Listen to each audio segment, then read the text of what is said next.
Delimitation పేరుతో స్టాలిన్ ఎన్డీయేతర పక్షాలన్నింటినీ పోగేసి తమిళనాడులో నిర్వహిస్తున్న సభకి జగన్మోహన్ రెడ్డిని కూడా ఆహ్వానించాలని నిర్ణయించుకొని ఆయన్ని స్వయంగా ఒక మంత్రిని తన పార్టీకి సంబంధించిన వ్యక్తుల్ని పంపించారు.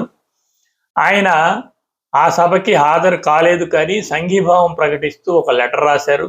అదేవిధంగా కేంద్రానికి కూడా వీళ్లకున్న అభ్యంతరాలని పరిగణలోకి తీసుకోండి అంటూ ఒక లెటర్ రాస్తూ అందులోనే అమిత్ షా సంబంధించిన ఈ విధానాలను అనుసరిస్తున్న హోంమంత్రి మిగతా వాళ్ళందరి మీద కూడా తనకు విశ్వాసం ఉందంటూ రాశారు. అంటే ఆయన కర్ర విరగకుండా పాము చావకుండా వాళ్ళు ఇచ్చిన ఆహ్వానానికి స్పందించారు. ఎందుకంటే ఇండియా కూటమిలో జగన్మోహన్ రెడ్డి వాళ్ళకు అనుకూలంగా వెళ్ళటం వల్ల జగన్మోహన్ రెడ్డికి ఏ ప్రయోజనం లేదు, first point. Second point, BJP ఏమీ జగన్మోహన్ రెడ్డిని వ్యతిరేకించడం లేదు. ఆంధ్ర రాజకీయాల్లో తిరిగి జగన్మోహన్ రెడ్డి అధికారంలోకి వచ్చినప్పటికీ బీజేపీ జగన్మోహన్ రెడ్డిని వ్యతిరేకించదు. సో కనుక ఆ లైన్లోకి వెళ్ళవలసిన అవసరం జగన్మోహన్ రెడ్డికి ఏమాత్రం లేదు. కానీ జగన్మోహన్ రెడ్డి మీద కొంత ఆశాభావం పెట్టుకున్నట్టున్నారు వాళ్ళు ఇండియా కూటమిలో వాళ్లే కాకుండా మరికొంతమందిని బిజు జనతా దళ్ కానీ ఇప్పుడు బీఆర్ఎస్ కానీ కొంతమందిని పిలిచారు.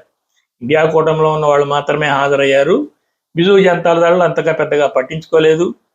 ఈ మమతా బెనర్జీని పిలిచారు. మమతా బెనర్జీ కూడా పెద్దగా ఈ సదస్సు గురించి పెద్దగా స్పందించింది లేదు. అయితే జగన్మోహన్ రెడ్డిని ఇప్పుడు ఎంతో కొద్దిపాటి స్పందించాడు కదా, తర్వాత మళ్ళీ తమ వైపు రాగల అవకాశం ఉందని చెప్పి వీళ్ళు భావించినట్టున్నారు. కనుక వీళ్ళు జగన్మోహన్ రెడ్డి ఒక పర్మిషన్ లేకుండానే ఒక స్టేట్మెంట్ ఇచ్చారు. ఇప్పుడు జగన్మోహన్ రెడ్డి కేవలం సంఘీభావం తెలిపారు. నెక్స్ట్ టైము ఈ సభకు హాజరవుతారు, జగన్మోహన్ రెడ్డి మాతోనే ఉంటారు అని ప్రకటించారు.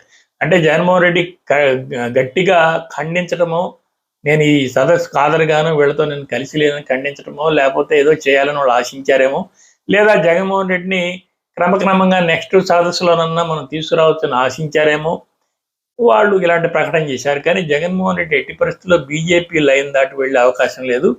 వెళ్ళడం వల్ల అతనికి ఏ ప్రయోజనం లేదు.